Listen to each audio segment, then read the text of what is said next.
Hello there. Welcome to Fate Mag Radio, the online voice of Fate Magazine. I am Kat Hobson, your host. Before we get started tonight, yes, we are a bit behind, but that's okay. We had some technical difficulties, and given the storm systems that have been going through here, I can't believe they weren't mine. That never happens. But I do want to say, in reference to those storms, that I know that they came through Missouri. I understand that it's possible that our friends in the Eureka Springs area have been hit.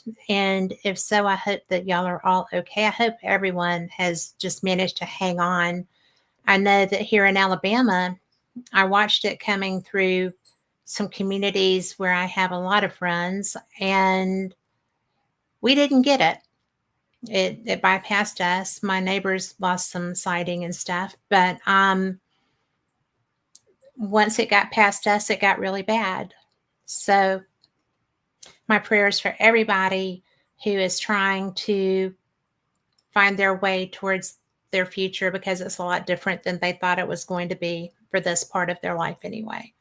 So that being said, I hope that y'all are all safe and that some of this weather kind of, takes a Valium and maybe a glass of Chardonnay or both, so that we can move on and have a fantastic rest of our year. And I'm excited because tonight I get to welcome someone who is actually pretty cool. His name is Maxim Furek. He is really somebody that I think is very interesting. He is an author. He is a rock journalist. He is somebody who has written some pretty cool books, not to mention the fact that one of them actually, Stepton, The Myth, Miracle, and Music. So we're going to be talking about what came from his work with that. He wrote Co-Region Hoodoo. He's written a lot. He has written a lot. Somebody Else's Dream, Dakota, The Boys, and Timothy. And I just have to tell you that I'm very excited to have him on. He is someone who is a contributing author to a lot of magazines, including Fate. And he comes with a high thumbs up from Phil Escaldi. So that's good enough for me. So help me welcome Maxim Furek. Hi, Max. Thanks, Kat. Boy, I'm getting the goosebumps. What a wonderful introduction. And listen, before we get started, I wanted to say this. A lot of people say, "Boy, you have such a wonderful resume, and you've done this, that, this, and this."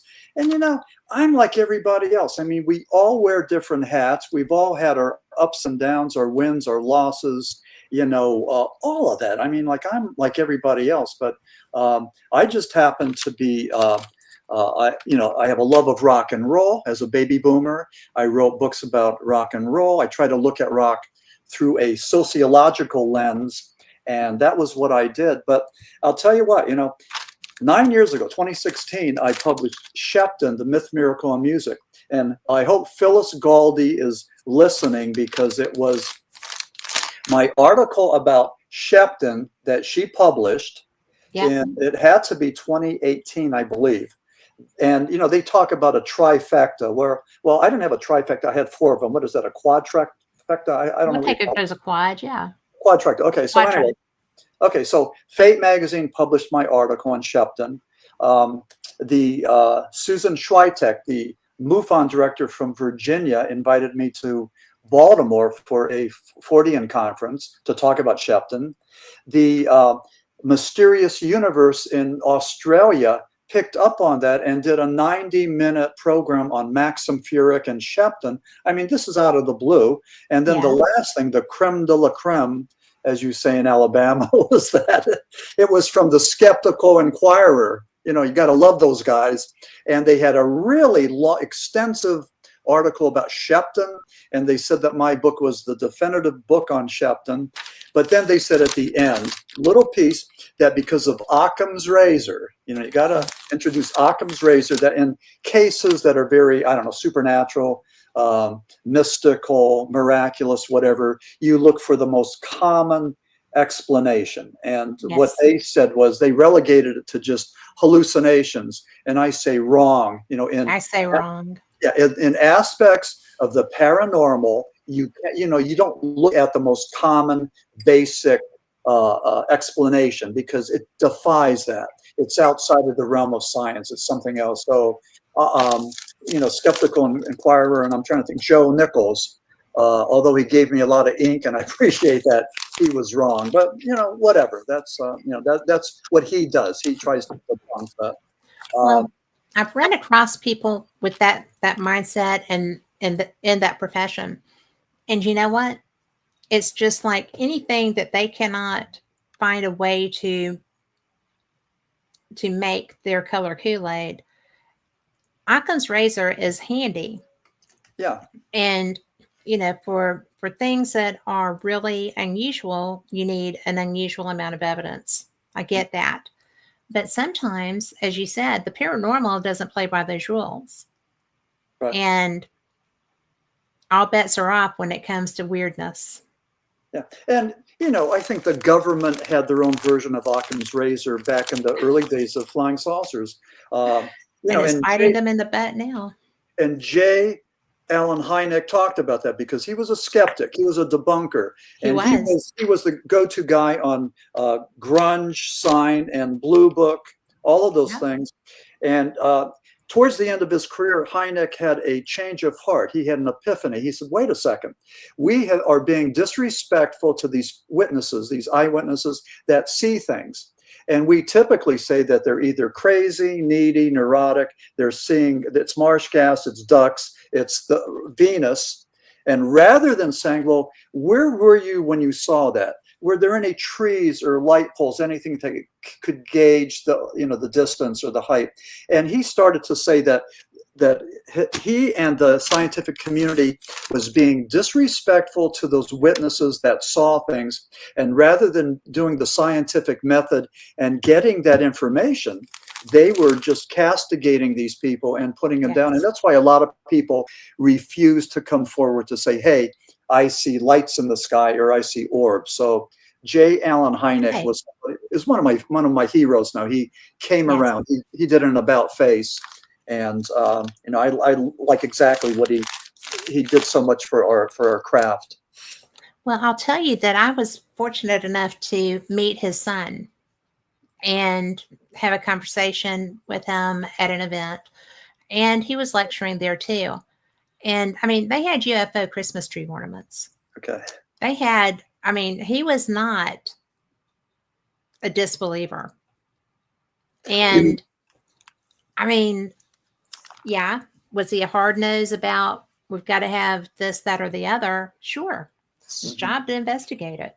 Mm-hmm. It was also his job to make it go away. Initially, he went full circle. He did go full circle. But towards the end, I think he did so much. He gave us vocabulary. He gave us the term high strangeness. He gave us close encounters of the first, second, and third kind. He did that. He gave us a template, and people have gone further. Close encounters of the fourth kind. Being abducted, or Stephen Greer's fifth kind. That maybe somehow through meditation or through some inner machinations, we can go and actually see or communicate with these aliens. These saucers. So, the CE5 is a whole big thing now. To be able to communicate in that manner. You're right. He did give us a pathway. Yeah. And what I like about this field is that you take that Greer's hypothesis, you take a look at it, and let's talk about it. Does it make sense? In any way, shape, or form, could that actually be real, be realistic? And so at least we're talking about it. At least we have some things that we can look at and focus on. And with the paranormal, that's what we have to do because it's just out there. It's almost like amorphous, without boundaries, and without parameters. And so this is what we do. It's almost like Freud and Jung had their talk therapy.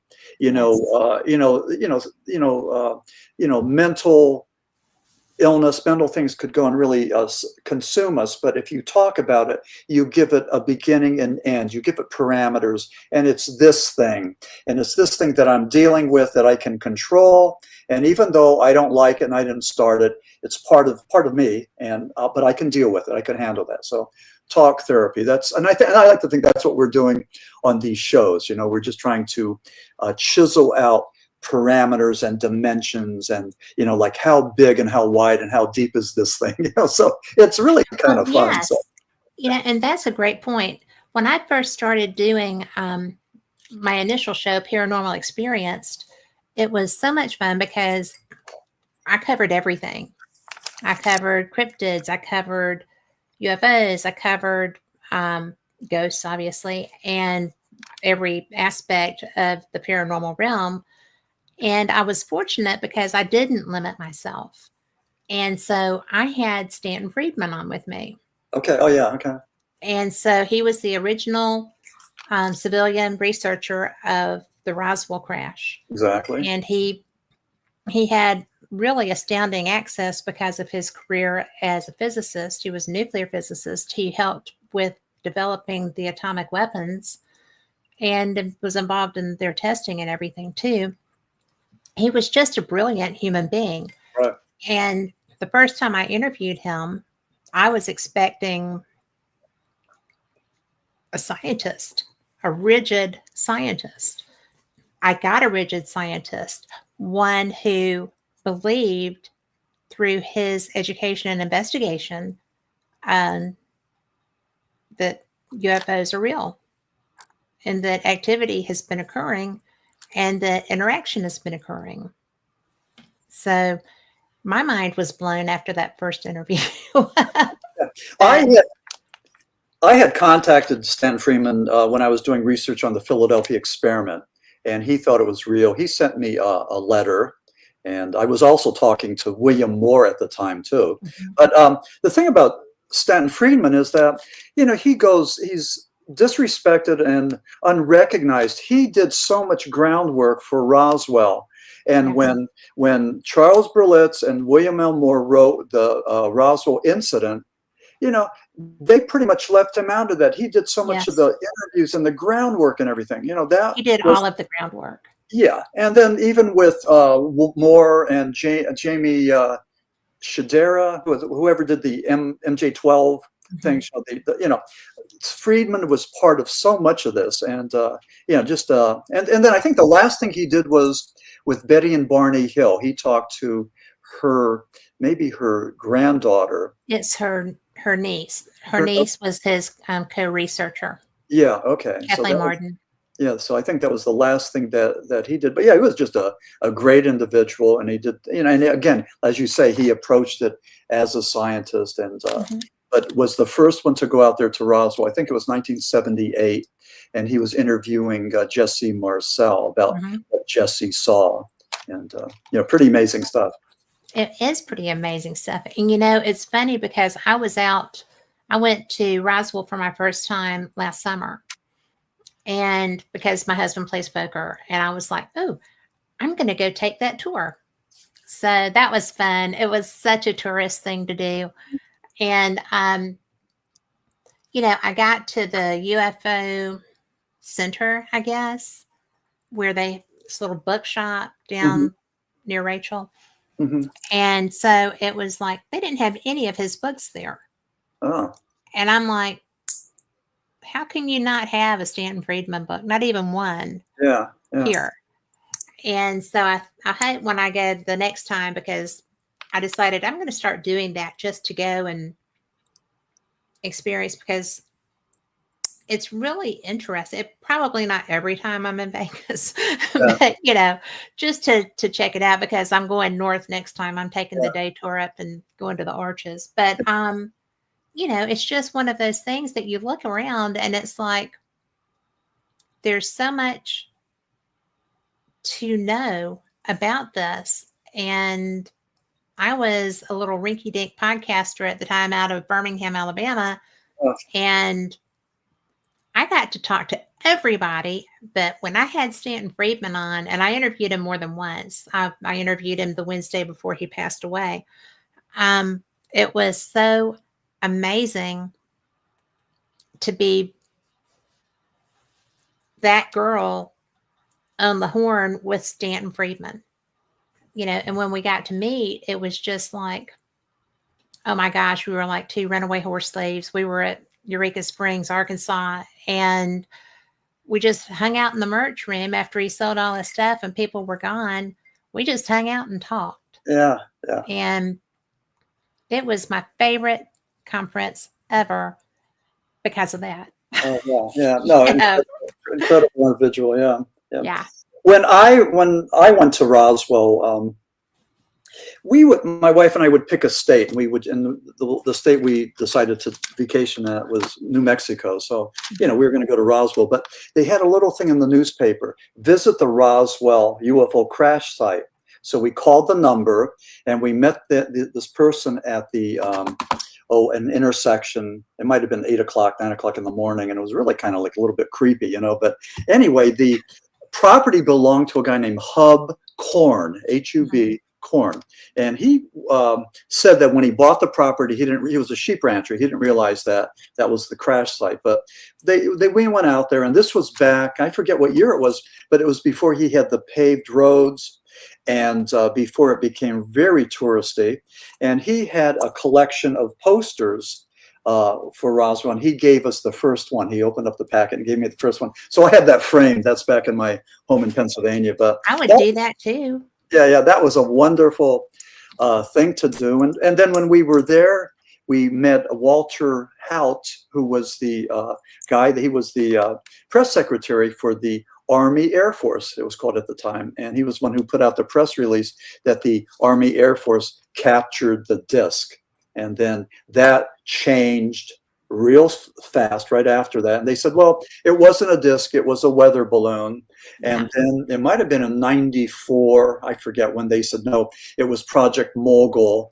And it wasn't a weather balloon, it was Project Mogul. And there was, Ox, there was another large balloon, I forget the project name. But, and the thing of it is this, with conspiracy theories, when we're lied to, when we feel that we're not receiving the truth, there's a ripple effect. And I think this happens with all of us. And if we can't believe the scientists and the government, then what happens is there's this ripple effect where we go towards conspiracy theories, and we go from the science to the anti-science. And so now we live in this climate where, like Eric von Daniken in Chariots of the Gods, instead of looking at the anthropology and the archaeology and the science, we look at this innkeeper from Austria who wrote this billion-selling book. And why is that? Well, because he was correct? No, but because we love that stuff. We hang our hats on the pseudoscience rather than the science. The pseudoscience is just so much more exciting, ancient aliens. Especially when people are in your face telling you that this is absolutely impossible. Yeah. I mean, there's a reason that Prometheus is still doing ancient aliens. Yeah. I mean, seriously, it is a money-making cash cow. Yeah. But not only that, when I talked to Eric, and he's like, nobody realizes that, all these people in the churches, all the people that were coming for him, gunning for him, I can't believe you would do this. He's like, did you look at the book? The title has a question mark at the end of it. Mm-hmm. It's not a statement. Mm-hmm. It's a question, and have you ever talked to him? No, I haven't. No. If you get the chance, don't pass it up. Mm-hmm. Because he is one of the most interesting and nice people. And his name again is? Eric von Daniken. Oh, no, I have not talked to him. No. If you get a chance, take it. Buy him a glass of wine, a nice red, and he's just the nicest human. Yeah. I see him all the time on Ancient Aliens and all the other programs, and he has a lot to say. I mean, he comes across as very, and he's accurate. Yeah. I mean, he didn't go out and do this stuff to become famous. What had happened was that a young man, a a Jesuit in his school was so taken with him, and he gave him the book of Enoch. Okay. They had a copy of the book of Enoch in their monastery. Mm-hmm. And that's what turned von Daniken on to possibilities. And he worked from 17 on, he worked as a waiter, would save up his money. That's how he went to Peru. And he saw the Nazca lines from the sky when that's all there were. Mm-hmm. And before they had been touched, really. Mm-hmm. So, and he would run out of money and go back home and work some more. And then he went to Egypt, and then he'd go back home and work some more. I mean, that's how he saw all these things. Mm-hmm. Because he was curious. He had read about it. He had a Jesuit who recognized his curiosity and opened the world for him. Mm-hmm. I mean, kind of like one of the coolest stories you've ever heard. Yeah, and nobody ever knows that that's how he got involved in that stuff. He's just fascinating. Yeah, If you get a chance to hear or meet him, I don't know how much lecturing he's still doing, but he is fantastic. Yeah, he has to be up there in age. He is. He was when I saw him. I got to see him 4 times one summer. Okay, wow. Okay. So Well, you've been living a blessed life. I mean, just the people that you've met. I am living a blessed life, and I appreciate every minute of it because I have such curiosity, just like you. Mm-hmm. Yeah. But I mean, you do too.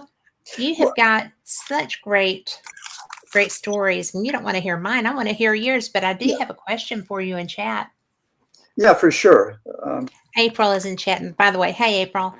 So what subject in the paranormal is your favorite to discuss or research? That's a good a question. I think it's not one thing. My fascination, my interest is why. You know, what's that? You know, where is the Holy Grail? What is it? And I think that with all of us, there's a bit of Indiana Jones in all of us, where we want to search and find. We want to climb the Himalayas and the Pacific Northwest and all that. We want to find these things, either cryptids or mysteries or whatever they are.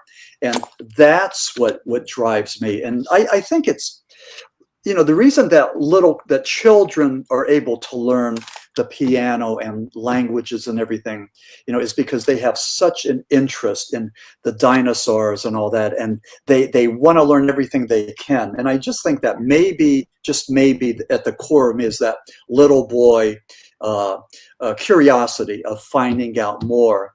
And I did it with the Flying Saucer Esoteric. I mean, I spent a summer immersing myself in flying saucers, morning, noon, and night. And what I did was I challenged myself. I wanted to do things. And a lot of this was ego-driven. And I'm glad I did it. I won't do it again, but it was ego-driven. And I wanted to see if I could have 2 books published in the same year. And then I gave myself this 100-day challenge. And Flying Saucer Esoteric was actually done in 97 days. And that was working. Yeah, really? Morning, noon, and night, consumed with flying saucers, every aspect of it. What are they? What are, all from the days before Christ to the congressional hearings of 2023. I immersed myself in that, and just to breathe and live that. And I finally, after 97 days, and the bargain I made with myself was this: after 100 days, I would just stop. I would pull out before I got burnt out or before something bad happened. So it was 97 days. I got the project done, and I was really, really pleased with it. But 2 books published by Beyond the Fray, and so that was it. And then I had written about Bigfoot in my book Co-Region Hoodoo, and again, it was the same thing. What's all the fuss about? What are people looking for? So I was looking at the evidence that the Sasquatcher have, the flesh and blood ones, versus the other side. And, I always like Jacques Vallée, who I'm sure that you've interviewed and probably had some Merlot with. But anyway, Jacques Vallée was the one that changed that extraterrestrial theory to something else. He said, it didn't make a whole lot of sense to think that the Space Brothers were coming in spaceships over tremendous light years away. I mean, who has that technology and energy and know-how? So he thought that it might have been something like an interdimensional thing, parallel dimensions, or an interdimensional porthole like Einstein talked about. So with me, that's been my preface. With Bigfoot, I said, if it's not flesh and blood, what is it? And I kind of straddle the line here. And it's not that I don't have the courage to say this is what I believe in, because I believe in the interdimensional theory. But when you look at the Sasquatchers and you look at what they have a bunch of elements of high strangeness. Again, going back to Hynek, they have the eyewitnesses, they have the smells, usually of fetid smell, like a wet dog or rotten eggs, or a sweet smell, or nothing at all. No smell at all. So we think that Bigfoot uses the smell as a means of communication. The noises, the wood knocks, the wooden structures that are supposed to scare us away or identify things. So you have all of that, just one of those may not be real significant. But when you look at all of them, when you have witnesses that see these things and hear these things, there's something there, something that gets my attention and says there's something that makes sense. Doesn't appease the scientific community because they want a carcass and they want DNA, and we haven't had that yet. But with my premises, if it's not flesh and blood, what is it? And then I look at Einstein's wormhole theory, the bridge theory, that maybe if you bend the space-time continuum, there may be wormholes or bridges that you could go from point A to point B in a microsecond, and voila, that seems to explain to me some of the, both Bigfoot and flying saucers. I think there's a parallel there with both of those. I mean, very close parallel.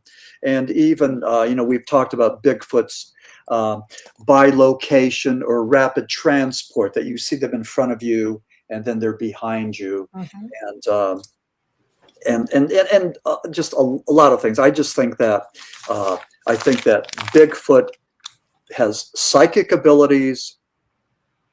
It's something different. When I'm on podcasts, they always ask me, well, what do you suppose Bigfoot does all day? And why do you suppose they're here?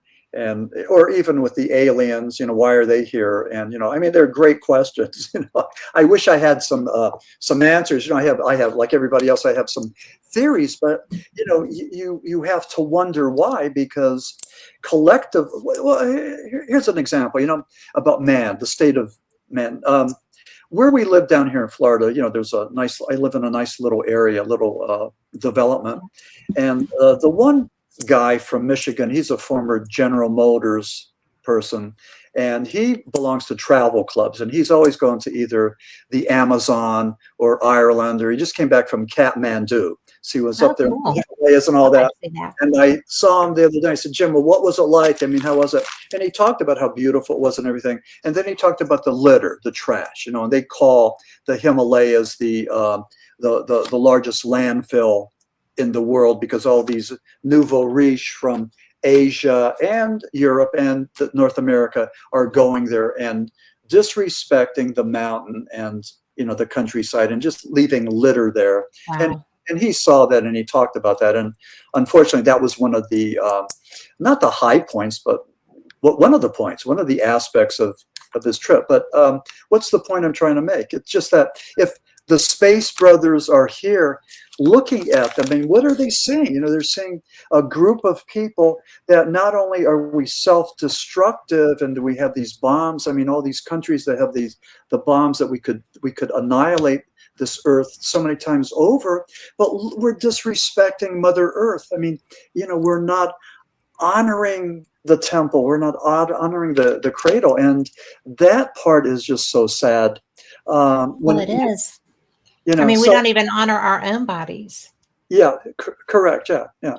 And with the coastal peoples of British Columbia, they always said that to see Sasquatch, it was an honor. It was a spiritual thing, and that Sasquatch was here to take care of the environment and to preserve the environment, and that maybe we should,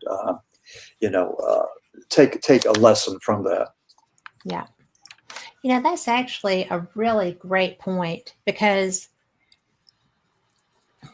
I'm a paranormal investigator, and I always feel like if I'm in a home, that's one thing, because I'm trying to help somebody feel comfortable with whatever it is that they're experiencing. But if I'm in a public place, if I'm doing an investigation and someone or something chooses to interact, I think that's a gift, Mm-hmm. because I've had interaction where I had irritated a spirit, and that was kind of one experience that I'm careful not to do again. Mm-hmm. But I think that we have to realize that, no matter what anomaly that you're experiencing, it's a gift. Mm-hmm. I think people that experience UFOs are being given something. Mm-hmm. And April actually says, I feel it's impossible to begin to understand these things without considering the spiritual aspect of it all. Yeah. That could be so if you were to experience something or see something, the question is, what do you do with that? Exactly. Do you go out there and promote it and tell the world what you saw, or do you sort of keep it to yourself that this is a spiritual thing? It depends on the situation. Yeah, but it could be like a covenant that you keep sacred and spiritual, and it's just between you and maybe your higher power, that I don't have to go and tell the world that I saw Sasquatch or I experienced this. I don't need to add that to my resume to create something more about myself. I mean, I don't need that to promote myself in the world. And I don't know. I talk to a lot of people that say that they've seen Bigfoot, and that talk to Bigfoot, that Bigfoot is a teacher and they're the students. And I get a whole lot of that. And I mean, I don't know. I could see that, though. I really could. Yeah. And I know some Bigfoot researchers who they're not out there, hunting. They're finding. Yeah. And one of them, actually, his self-titled documentary is called Finding Jay. And I have a friend that I've known for years online from a different environment who's actually working with that person. And, is that they treat that as holy. They treat that as a personal relationship, kind of. Right. I mean, they don't really interact much. They're just seeking documentation. Mm-hmm. And I feel like there's a guy here who goes in just to feel them, just to interact in a very calm way with them. He doesn't try to, catch them or do anything. I think that would be ridiculous anyway. I think for people that do things like that seriously, it almost is like a personal, almost a religious level experience. Mm-hmm. Yeah, it's wonderful. I mean, I never saw a Bigfoot, but last year my wife and I were hiking. We were at a place called the Riverlands, and it's next to the Susquehanna River. And typically this one pathway is flooded out. Well, here it wasn't. It was dry. So we went down there in this pathway and we're walking, and it was a little cool. This is in Pennsylvania. And whether I'm in Pennsylvania or Florida, I'm always looking for Bigfoot or the skunk ape, I would love to see something. But so I look ahead and I see this dark shape, and it's coming towards me. And I'm thinking, wow, I didn't know what it was. And it goes behind a tree, and then it's coming towards me, and it had large shoulders. And for maybe like 1,000, 2,000, 3,000, maybe 3 seconds, 4 seconds, I thought I saw a Bigfoot. And here it was a woman wearing like a fur coat with the oversized shoulder pads. And but for those 3 or 4 seconds, I felt that awe, that sense of wonder, that just excitement and Yes. euphoria. And it wasn't the real thing, but boy, I mean, it was the next best thing to it. You know, I mean, I experienced something, and that was, I mean, sacred and special. And, you know, I'm just, you know, glad that I had that, you know, because I talk to people that have seen Bigfoot and, you know, how it's changed their lives, or how the one guy has PTSD or whatever, you know, just, it's a different thing. But with me, that's what it was. It was 3 seconds of awe, 3 seconds of, yeah. And I'm so grateful for that. Those 3 That seconds. is so cool, though. It really was, you know, but, you know, that's my story. I mean, you know, so, That's a great you story. know, but, I mean, look at these researchers that do it their whole lives and they don't get that. well, and, That's got to be such a Renee moment. DeHinden, one of the four horsemen of Sasquatchery, he said he's been doing this for 40 years and he's never seen anything, and he probably won't, but he still believes. And, you know, with my book, The Lost Tribes of Bigfoot, I dedicated the book to the four horsemen of Sasquatchery, because these were the guys that did it back in the day before computers and microfiche and everything else, where today, any one of us could get on the computer and read and research and find out all about any paranormal topic out there. These guys, the four horsemen, they were there. They would go and take the account, take the story. And John Green, the British Columbian journalist, he was the one that interviewed Albert Ostman. He's in my book. Ostman in 1924 claimed, well, what was happening, he was a Swedish-Canadian trapper, and somebody was messing with his campsite. And so what he did was he hid in his sleeping bag with his rifle. He was going to go and shoot the bad guy. Somebody picked him up and carried him for a while, put him down, and here it was a family of Sasquatch, you know, mother, father, son, and daughter. They watched him. The daughter was feeding him sweet grass. You know, everything was good. They were he wasn't really he wasn't terrified. He was, you know, they were curious of him, but he got the impression that just maybe they were going to use him to procreate.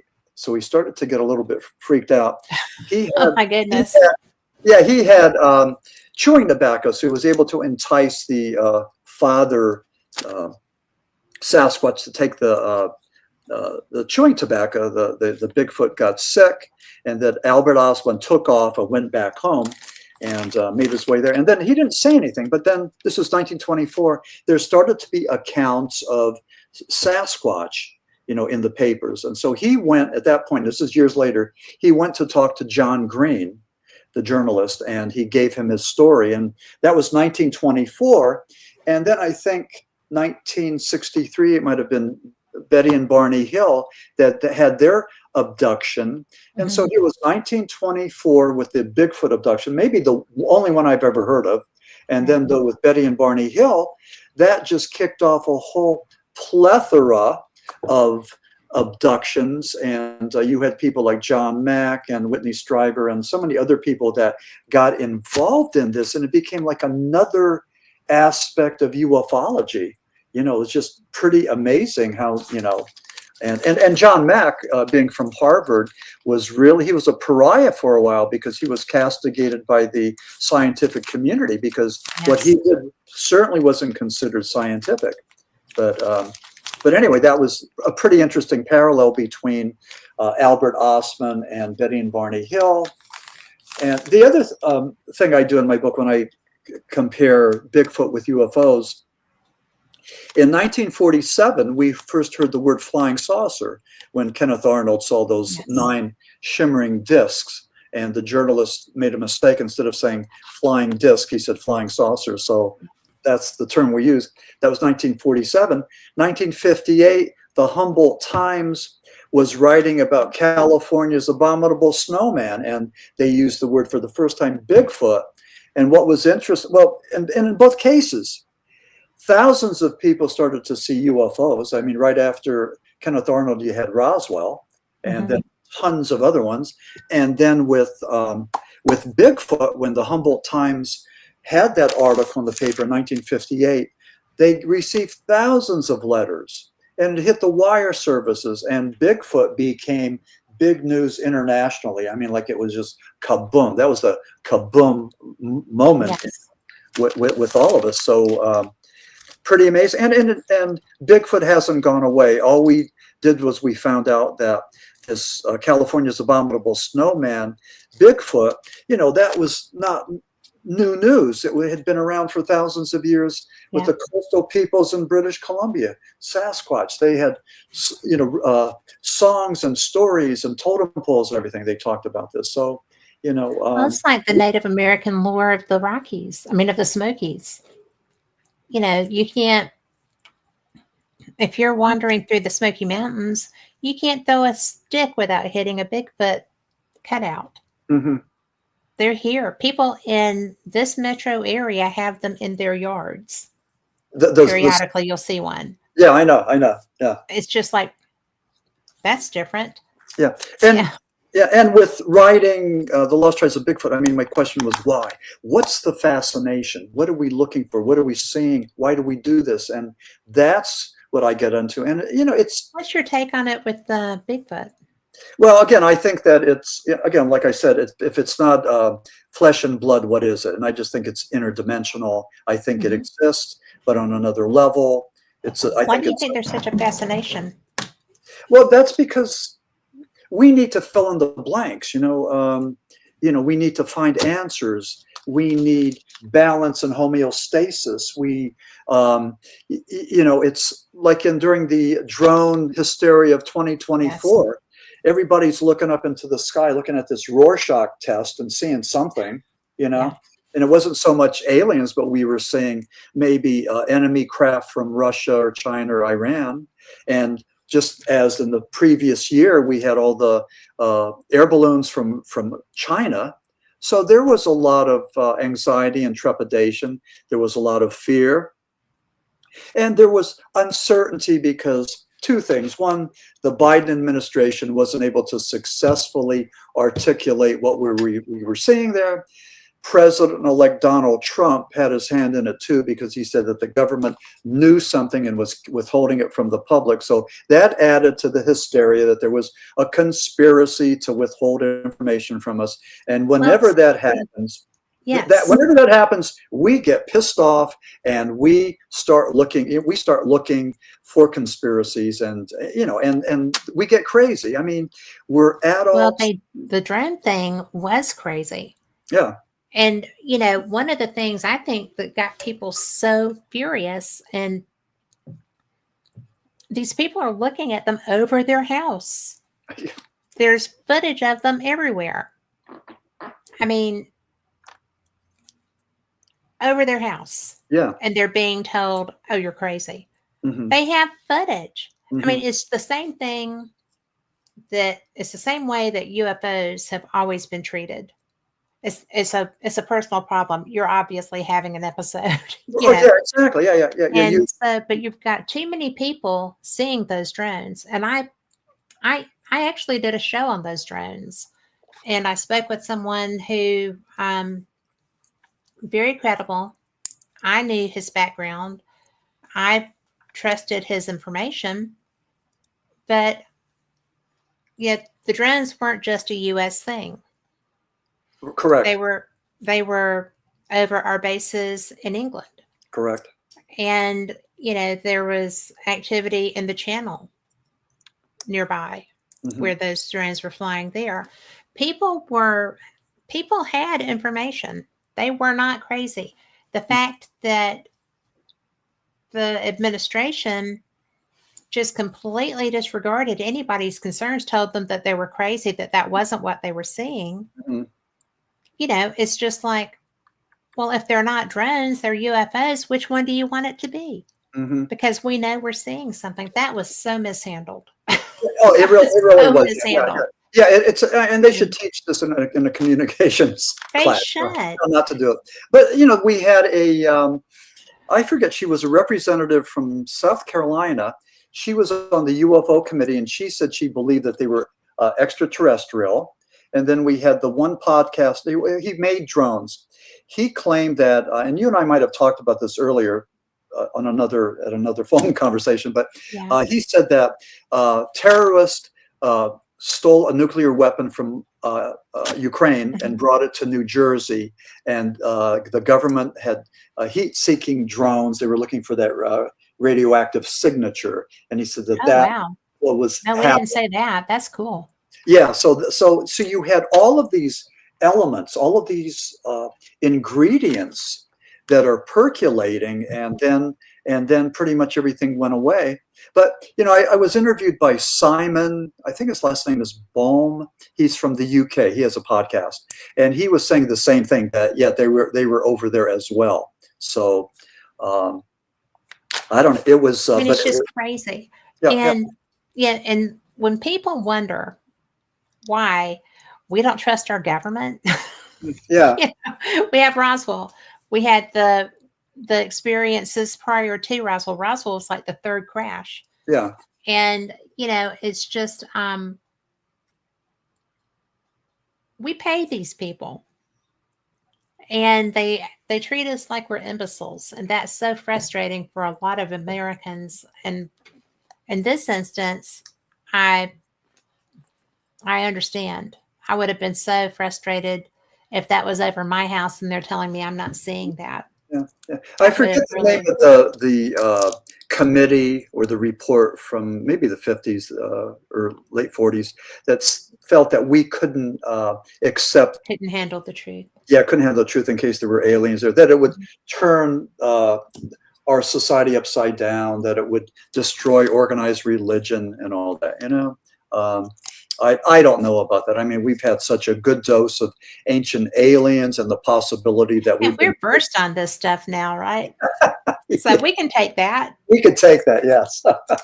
But even my husband, who has never really been prone to considering that topic, my husband's a engineering mind. He's a machinist, and he's a math guy, and he started watching Ancient Aliens with me. Oh, yeah. Okay. And so it was like, wow.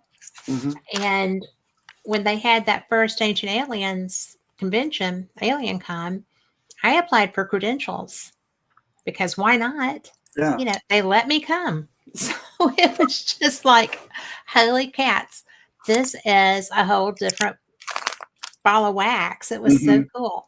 But for David, it was a cool thing for me to be accepted as media there. And, I got to meet the gentleman that, created that series. He was such a nice man. Oh, yeah. Wow. And to spend time talking with him. And I couldn't believe I was there. I couldn't believe I was getting to sit in on these lectures and ask questions and learn, because there's so much to that. And that stuff is real. It really is. There's so much of it that's, that's questions that everyone has that there's not a definitive answer for, but there's a lot that they do have answers for. Mm-hmm. And it's just, Brenda says space aliens would have picked her up for probing. There's always the possibility, right? But yeah. I just think that it's interesting because April in chat says, being a communications guy, they say language limits our ability to understand reality because we're limited by what we have language for. That's true. I can see that. Yeah. And there's what is the she's probably familiar with the stoned ape theory. They said that man ingested psilocybin or some hallucinogens that was able to trigger up our ability to verbalize and communicate. So that's an interesting thing that's stuck in my craw, which may or may not have anything to do with this conversation. But well, anybody that has been tripping has always felt like they learned things that nobody else knew and had never experienced at that point. Yeah. And there's, that's true. Yeah, I've said that when I did the Flying Saucer Esoteric, that was sort of like my version of microdosing, because although I wasn't tripping, I mean, it was maybe you were slamming it in. Pretty much, yeah, yeah. And but if you're focused and organized, and stay the course and don't allow yourself to go crazy, and you can do that. But again, I wouldn't advise that for everybody, and it's taking a chance, because it's really excessive and it's really pushing your boundaries. But I wanted to do it. It was just more of an experiment than anything And you else. succeeded. Yeah, I did. Yeah, yeah. Well, the Bill of Rights Network, which we're on, said, look what happened on the original. And I've always said this. Look what happened on the original broadcast of War of the Worlds to the people. I have always said that is why they hid this, because people reacted so badly. What do you think? Well, that was, Orson Welles. He was 24 years old, 22. He was just a kid when he pulled this off, which was pretty cool. But it was 1938, and they did a dramatization of H.G. Wells' War of the Worlds. So instead of the Martians landing in England, they landed in New Jersey. Mm-hmm. And this is 38. And they made the first part of the program very boring and everything, and then all the action happened towards the end. But there were people that took this serious and thought that they were being invaded. But they did surveys afterwards, and a lot of the people didn't think it was an invasion from flying saucers, but from maybe the Germans or some other enemy. So they thought that it was a terrestrial thing. Mm-hmm.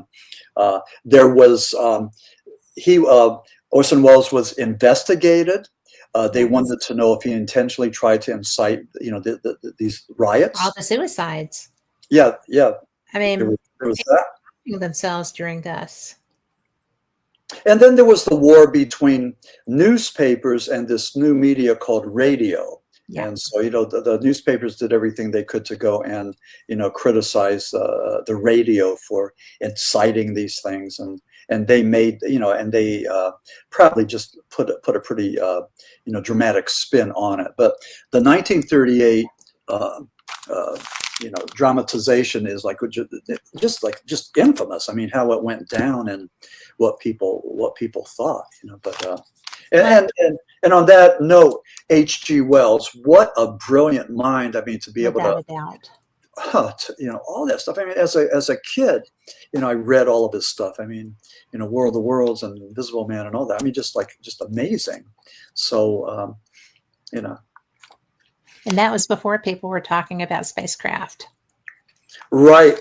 And, as a young person, I remember my fascination for science fiction. For some reason, my school library had a large science fiction section, mm-hmm. About the, plant-like creatures from another planet and everything. And I couldn't get enough of that. And just reading about that and just that wondering and just, getting that in my head, as well as a baby boomer, a healthy dose of Twilight Zone and thriller and Inner Sanctum and all of that stuff. I mean, all of us had a PhD worth of information with the paranormal and horror and all that. I mean, we loved it, So, going to see a horror movie on a Saturday and all that, I think they were the best of times. I think they were the best of horror movies. So. Well, they had some of the cheesiest special they were effects. Cheesy. But, they were so cheesy. Yeah. Do you know the one that gave me nightmares was the Blob? Yeah, okay. Because where they put the woman's head back into the shampoo basin and the stuff was coming up in there and it ate her from her head down. Yeah. That was just kind of like, But, and the Blob was based on a true account. Something came down, I don't know, meteorite or something, and left like a gooey substance on the telephone wires. The police investigated it, took a report, and there were some film producers who were hanging out in Philadelphia, and they just did the Blob, starring Steve McQueen. He was the heartthrob then, but so they still do that run out at the what is it? The restaurant, the diner. So they still do this once a year in Phoenixville, Pennsylvania. So the Blob is, still going strong. So not know that was based on reality. Yeah, yeah, Slept again. a little kernel of truth, just a Yeah, little that's smattering. hilarious. Well, it's just like the Philadelphia experiment. I mean, Yeah. they did use the degaussing technique to demagnetize these ships so that they would be sort of invisible to the Nazi Mhm. underground, undersea mines. And these ships would go over these mines, and that magnetic field would trigger the device. So they would wrap them in coils and sort of like electrify the ship, and that would demagnetize them. So the degaussing technique was widely used, and but the Philadelphia experiment, according to that narrative, it went the degaussing experiment went wild, and the ship was teleported from Philadelphia to Norfolk and back. And on the way back, there were the men were merged into the ship, and it was just if you saw the movie, it was pretty grotesque. That's the part everybody remembers. It was. I did not see that movie. I don't generally watch horror movies because I was so traumatized by Oh, by them when I was younger. yeah. But the Philadelphia experiment to me was so interesting Hmm. because I read the book Hmm. and the whole concept was brilliant. Hmm. That was William L. Moore and Charles Berlitz.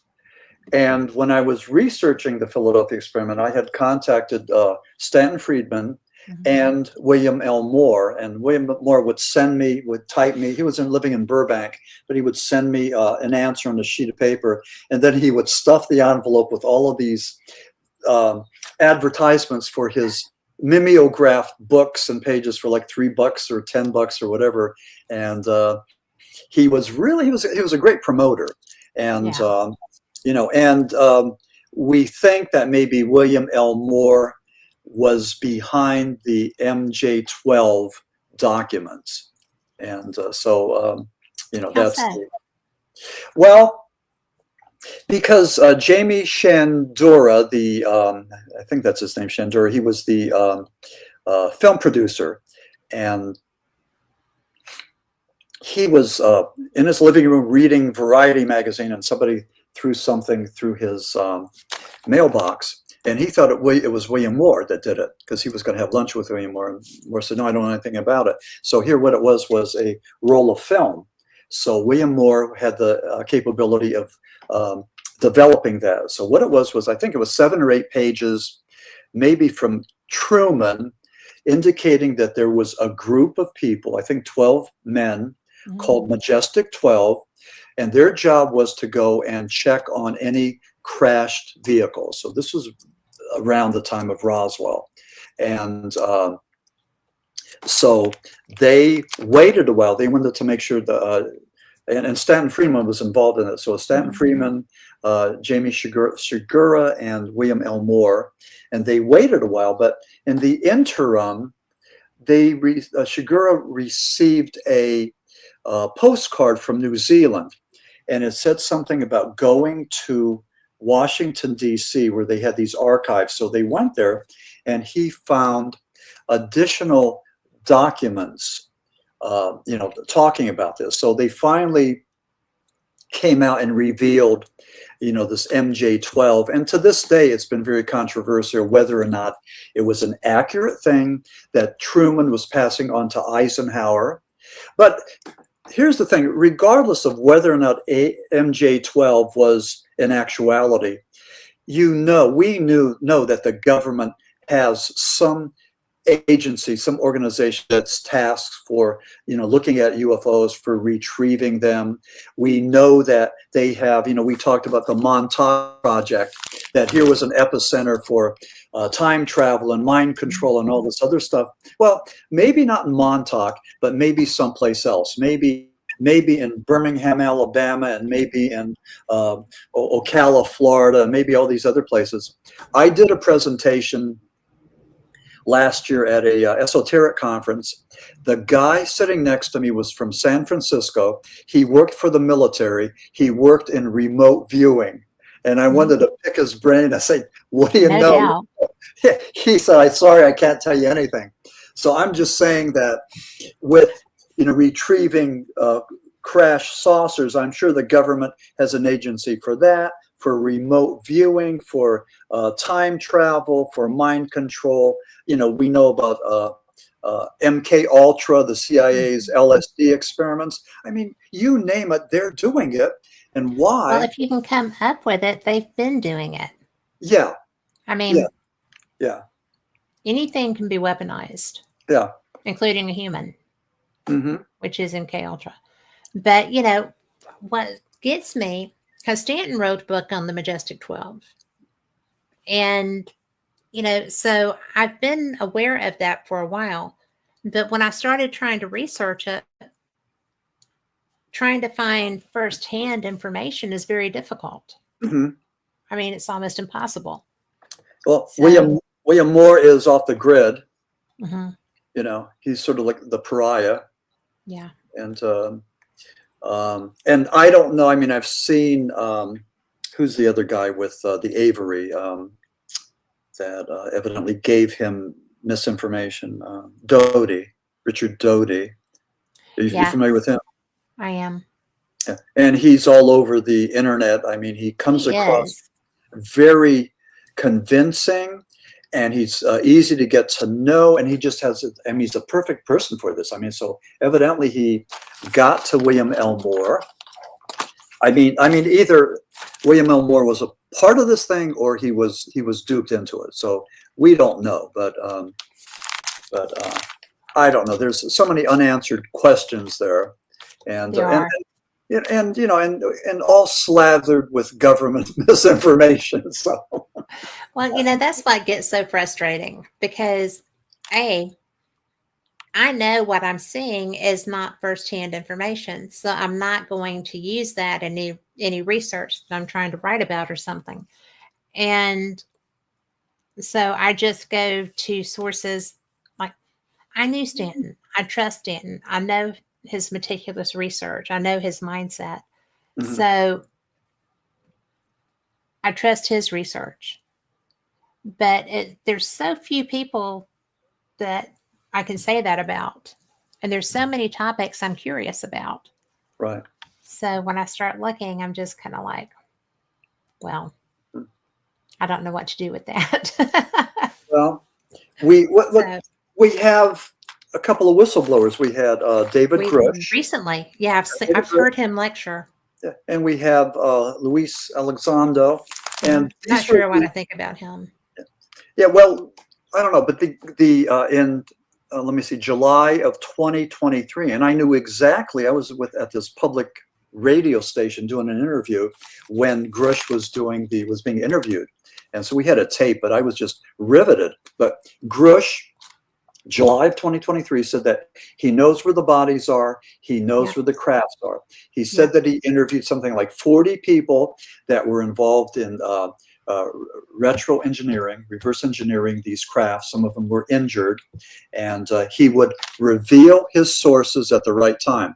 Now, being down in Florida in 2023, I'm a Floridian. I'm a Florida resident now, but I wrote letters to Marco Rubio, to Senator Paulina Luna, to Chuck Schumer, I think there were 7 people I wrote letters to, encouraging them to have David Grush show his cards. Don't just talk the talk, but walk the talk. Show us what you have.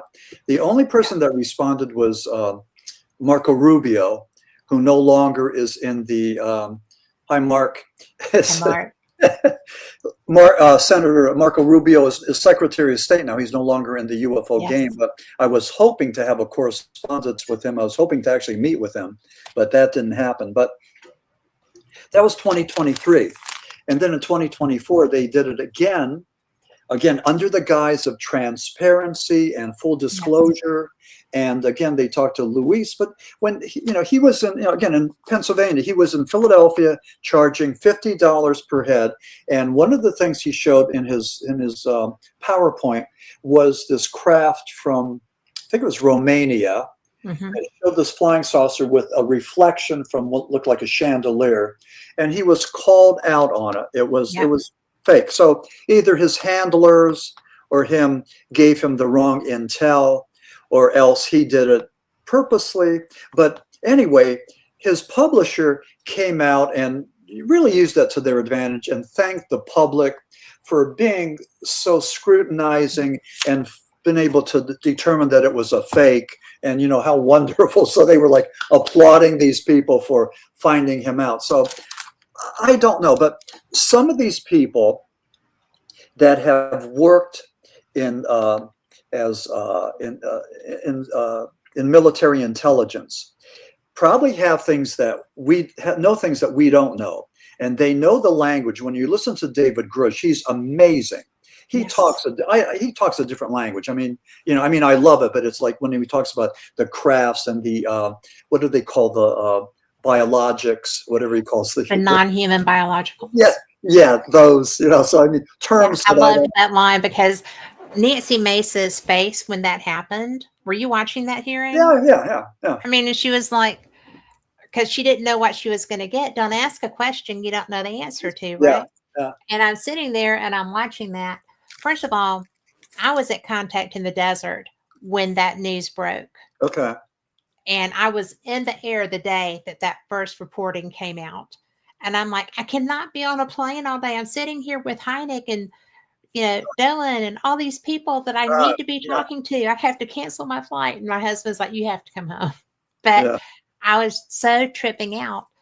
And so I'm watching these hearings and I saw Nancy Mace ask, and I had heard him speak at the Scientific Coalition on UAP Studies here in Alabama.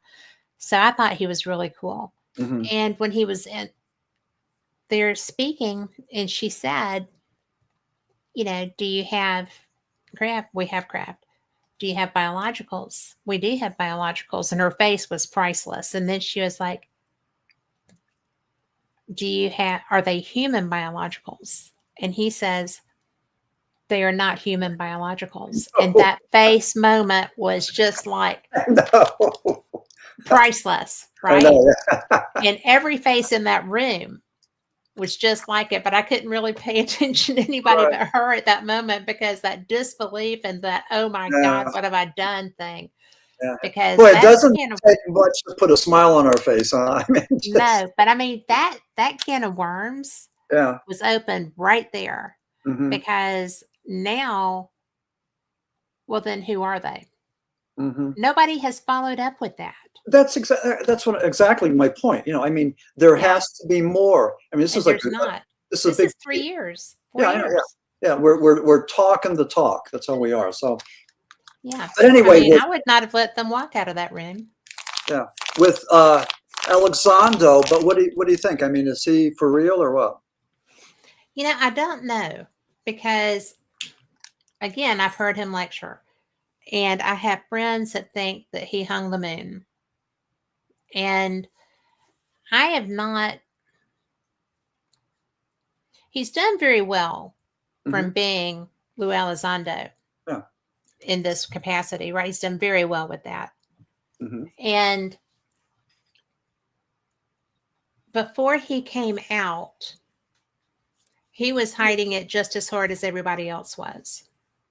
His job was to be hiding it just as hard as everybody else is.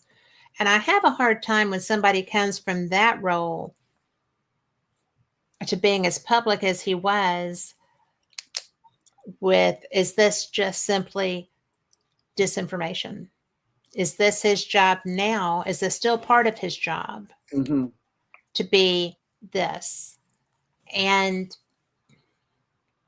I just know him from seeing him. This isn't somebody I've had a chat with, but I always wonder in that capacity because he came out, he's tight with Jeremy Corbell, he's tight with George Knapp, they're doing all this stuff. Yeah, the good old boys. Yeah. It's not like, why didn't you come out and make more statements? Because if you're going to be doing this, then, Jeremy made a great film with all these people.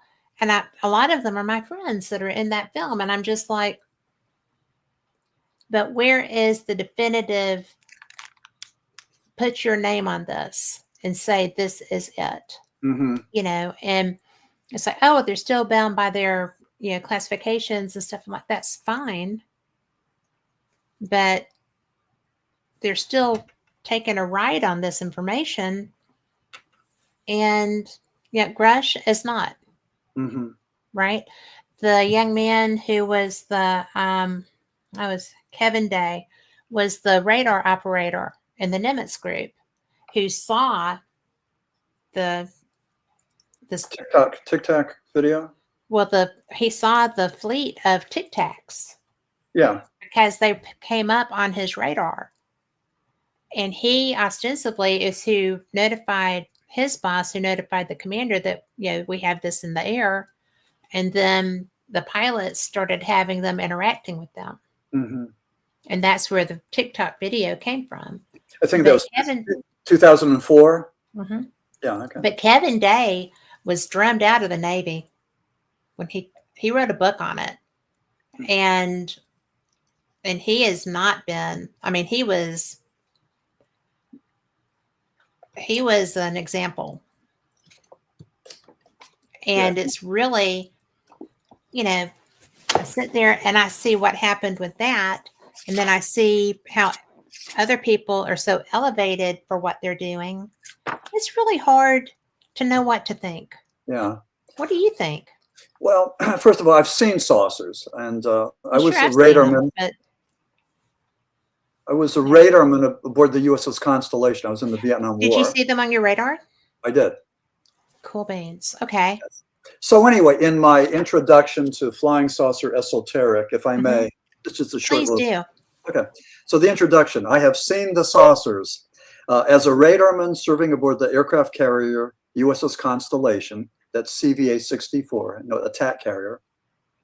During the Vietnam conflict, I saw numerous unidentified flying objects we called bogies. They were solid, tangible, and maneuverable contacts we documented in our ship's logbooks as UFOs and included their range and bearing. And then we were told, keep your mouth shut. You didn't see anything. The next day, those logbooks would disappear, replaced by new ones. So during my off time, I would go and look at some of those logbooks that were there and see all those UFO sightings. There were tons of them. We all saw them. Solid, tangible contacts, just like the 2004 Nimitz video. But that one went under the water.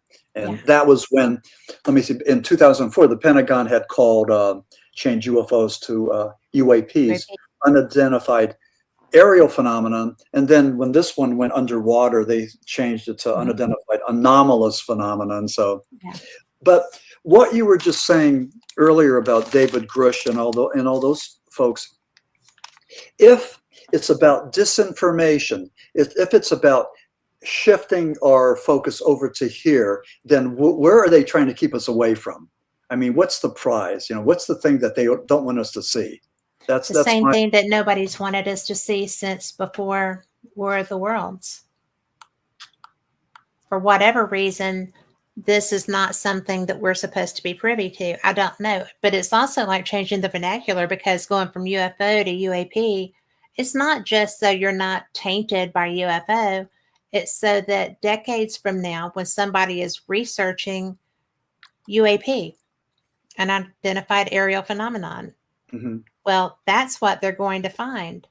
If they're not a diligent researcher, this century of research and experiences with UFOs will not be correlated. You know how a search goes. And, because Hillary Clinton was the first person that I heard say that, and she was doing an interview, and the guy was like, UFO. She said, oh, well, no, UAPs, nobody calls them UFOs anymore. And I thought, isn't that clever? Because that's going to wipe out a whole, after a certain period, once it becomes UAP only, that's going to be what people are looking up. That'll be from like 2004 on to that period. Well, from 2004 back, they're going to have to know to look for unidentified flying objects. I still use the term flying saucers and UFOs. I love it. It speaks to me. And I know a lot of people that's what we grew up with. Yeah, and a lot of people refuse to use the term UAP. So, for whatever reason. But I think that's why there was the change. Okay. I think it's to come away from this point, because if you are 20 years in the future and you're looking at this, it will have started with the Nimitz. And that's actually also false information, because the USS Roosevelt years ago had the same experience in the Atlantic. Okay. They were on deployment in the Atlantic. They're out of Mayport. So, you've got two similar things. And Grush and some of the other people were talking about the fact they're coming at this and getting this spoken about as a national security issue because pilots are feeling endangered. Because, as he put it, where they're working in Virginia, the craft are always there. And, what if one of them makes a mistake and the people fly into them? And, that's assuming that happens that way. But anyway, I digress. This is not about, this is about you. Yeah. But no, that's good it's stuff. so interesting. You were talking about Roswell, and you were saying that there were 3 crashes. I'm familiar with the alleged Aztec crash. Were you talking about that one? I'm talking about Trinity.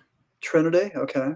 And that one, in fact, I have interviewed Jacques Vallée because that's what we were talking about. He and Paola had written a new book called Trinity, and I did not realize the individual's name in that book was the surname of a young man who had been reaching out to me, but I didn't know him. And when I asked for some background on him, he quit talking to me. But because he wanted to come on, and I don't have people on if I don't know their provenance, right? So when I was reading, because Jacques had reached out, said that they had written this book and he wanted to come on with me. And I was like, are you kidding? Of course. Yeah. And so then he wanted to come immediately, and I had just had surgery and I had a cut on my neck. And I was just like, I just had surgery this week. Can we wait? He was like, no. So I did it. And it was just like, and he was like, you look lovely. I'm like, because I have a scarf on, But it was so funny because when I was reading this book, I'm just like going through it, and it was a crash. They were biologicals. Mm-hmm. One or two of them died immediately. The other one survived it. But the only reason that anyone knew this had happened was that these children that lived on this farm were out. They had snuck out to go horseback riding at night to go out and do their thing. Well, they saw the crash. When the craft hit, the reason it crashed was that it hit a telegraph pole. And that telegraph pole coming down meant that communications at whatever base was right there ceased. Mm-hmm. So the military came out to make the repair, and they found the craft. And so in the interim, these boys were like trying to help or whatever. But the weirdest part was that that family's last name, it was the man who had been reaching out to me. And I was like, why didn't you just tell me? I don't know all of the lore and legend or whatever. I didn't know that. I didn't know about that crash. Mm-hmm. And at that time, Roswell was all I knew. I hadn't really gone back and done the legwork yet. I did eventually. Mm-hmm. But, up until that point, up until I read the book Trinity, I didn't know about this person. And it turned out to be the man that was reaching out to me's grandpa. Mm-hmm. So, I was just like, holy crap. So, Trinity I knew about, Roswell I knew about, and the one in between them I knew about. But I can't remember the name of the location. Okay. But it's really interesting to me that people just accepted for decades that Roswell was the initial incident. Mm-hmm. So, I mean, I did. Walter Haut thought that the government was trying to keep us away from the other site, the more important site, and they were focusing just on the Roswell, you know, that's Mm-hmm. I don't know, but the book came out 33 years after the fact, and you know, so. But Roswell still resonates, and so does Kecksburg. Yeah. That was in Yes. 1965 in Pennsylvania, Mm-hmm. and a similar thing. You know, something went down, either ours or the Soviets or a UFO.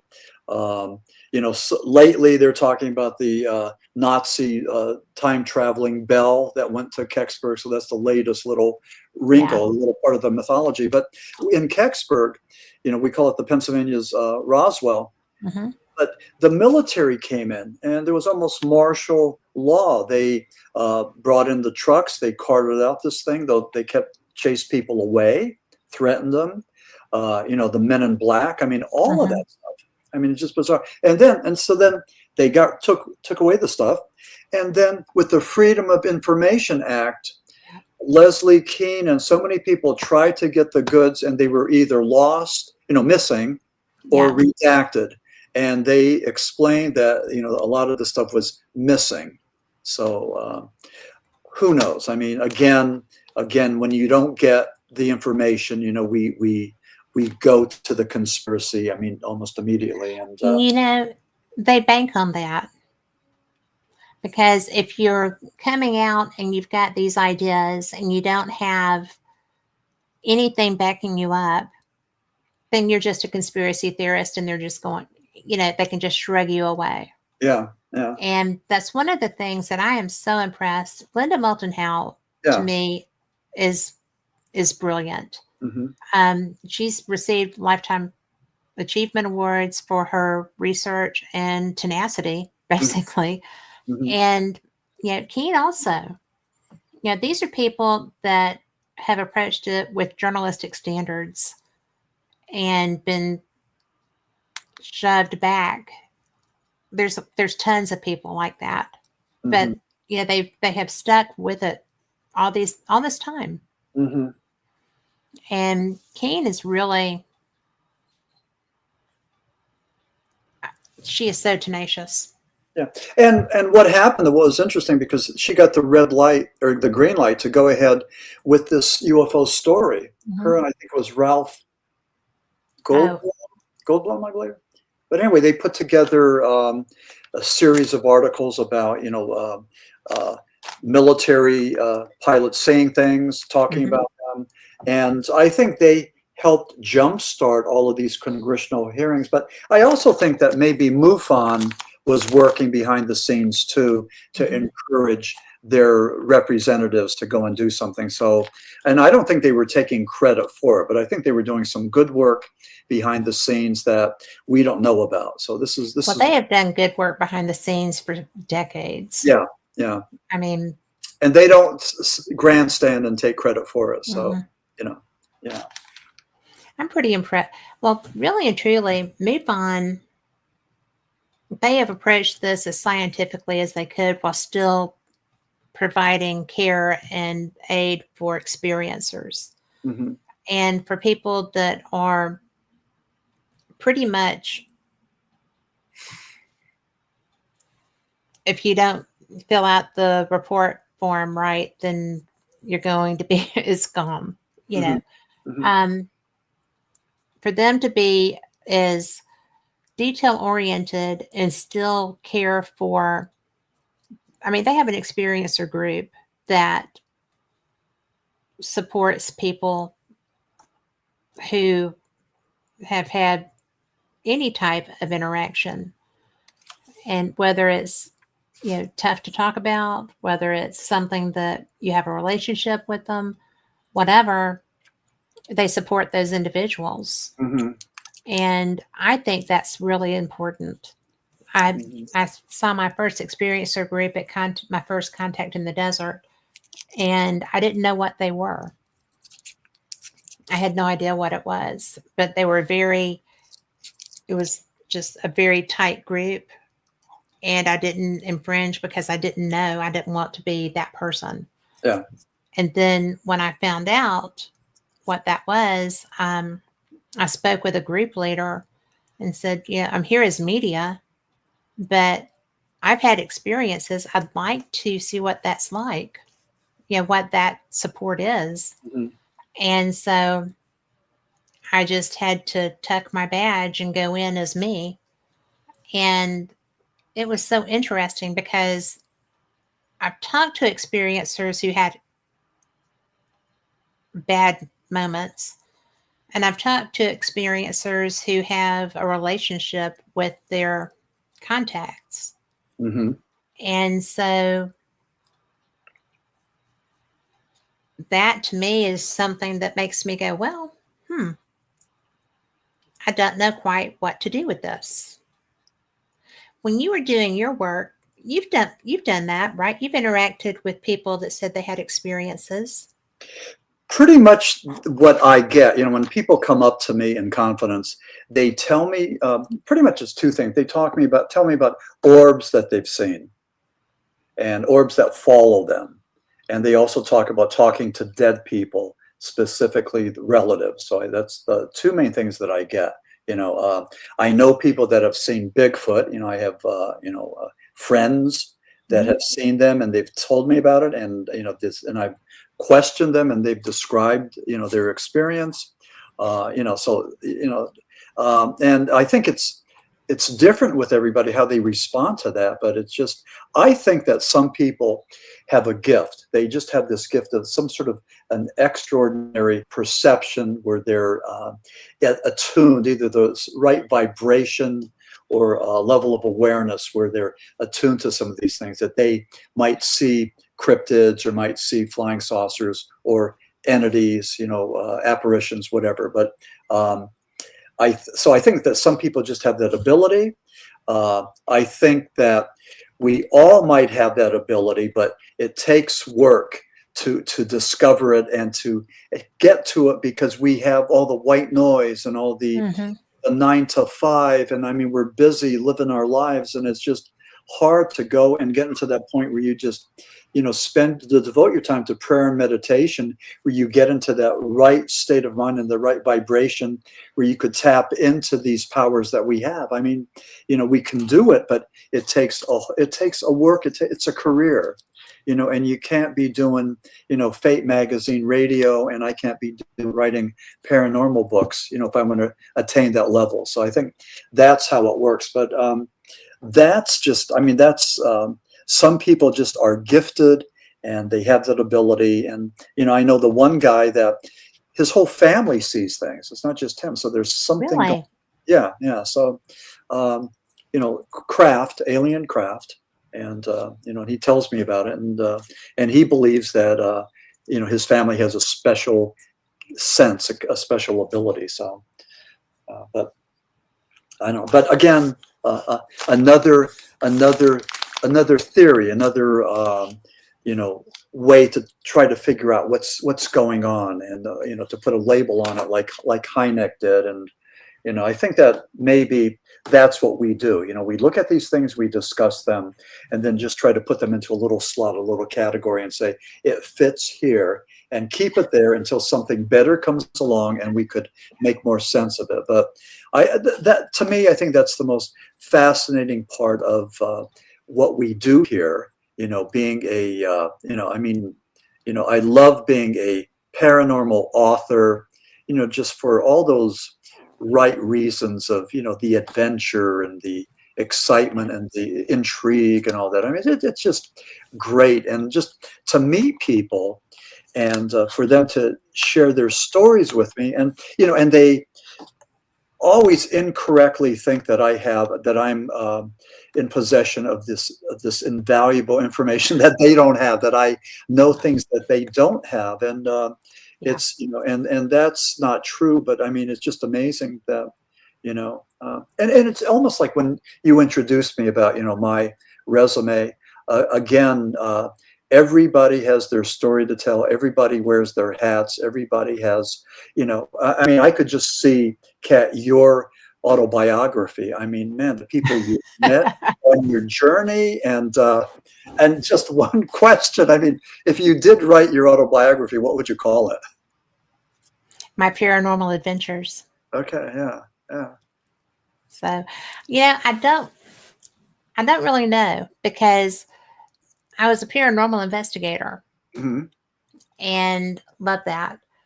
And then I started learning more about ufology and loved that. And I really do have Stanton to thank for that, because Yeah. he really educated me a lot. Mm-hmm. And then not a big cryptid fan. I don't like, being out in the woods with things that I don't know about. Mm-hmm. So, but I do love ufology as Mm-hmm. much as I love the paranormal. Yeah. Actually, it's all paranormal. Yeah. But I think that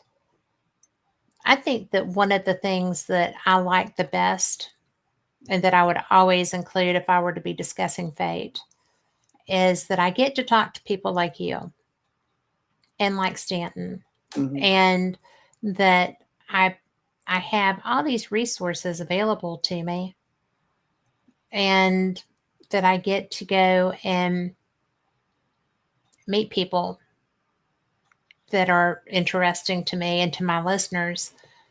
I've got someone in chat that I've known for 20 years before I was ever doing paranormal things. And she's here in chat listening to you because I can bring people like you to her. Mm-hmm. And I did paranormal experience for about 8 years before I started doing fate. I've done no, not quite that long, but I've done fate for 5 years and paranormal experience for 10 or so. Mm-hmm. I am in my 10th year. And I get to talk to people like you. Mm-hmm. And I get to bring your information, which I also wanted to ask you about something else before, because since we got a late start, I'm going to, if I can, keep you a little longer. Mm-hmm. But you've done so many interesting things. And I think that your work is fascinating. Mm-hmm.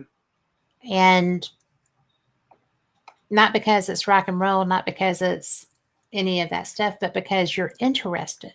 Mm-hmm. And by being so interested, that makes you interesting. Okay.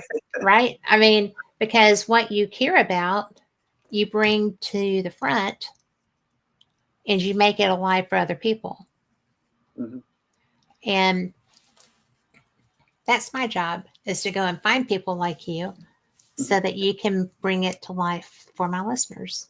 Well, you're good. You got the poise, you got the articulation, you got the voice, you got the confidence. I mean, you pull it off. You have, the full package, as we say. So it makes it easier. I mean, very relaxed for me to go and talk to you. And this is, this is a very nice, what are we talking about? Well, we're talking about a whole lot of different things, but yes, the one thing, do a lot of different things.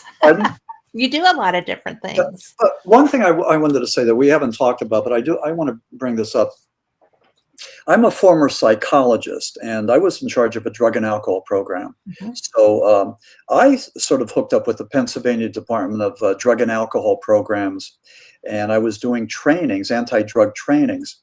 But again, with that interest and fascination, I had a real passion for emerging drugs of abuse, whether they were bath salts, Molly, MDMA, methylene, deoxymethamphetamine, ecstasy, ketamine, the synthetic hallucinogens and all that. And, there's some interesting parallels. Like, for example, Johns Hopkins University did some studies on, I want to say it was psilocybin unlocking the key to spirituality. That, we could do the prayer and meditation and do it the hard way, or you could take a pill that will actually give you the same neurotransmitters, that gives you that profound spiritual experience. So that was sort of an amazing thing. The drug ketamine that the kids were using in the raves, I don't know what they do these days, but ketamine was the drug that it separates you from, say, the table there. So instead of you being here and the table and desk being there, you become part of the desk and the table. So it's the sense of oneness, like everything's the one, the same vibration and everything.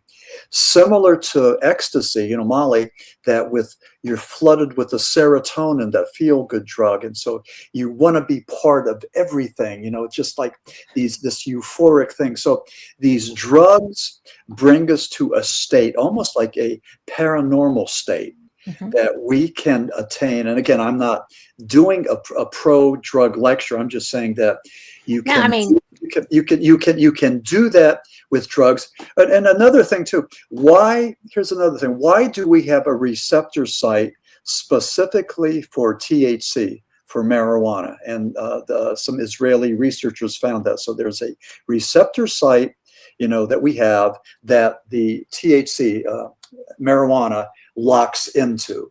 So, did our create? Well, the euphoria from marijuana, whatever high you get from marijuana, you get it because that THC slots into the neurotransmitter, lock and key thing. So that's how it works. That's how all the drugs work. I mean, there's receptor sites, for people that are anxious. We take the SSRIs, we boost up the serotonin that's in the gap. So you have more serotonin and you have more of that feeling of buoyancy, that nice feeling. SSRIs like Prozac, great drugs, non-addictive. As you get older, you lose your GABA, the neurotransmitter that keeps us calm. And so a lot of us feel anxiety. Well, a drug like Prozac helps with that, with the serotonin and all that. So anyway, I really enjoyed researching, how these drugs worked and the neurotransmitters and the whole thing. And it was just like an amazing thing. That's why earlier I talked about the stoned ape hypothesis. Like one of the theories is that we learned how to speak, through ingesting hallucinogens.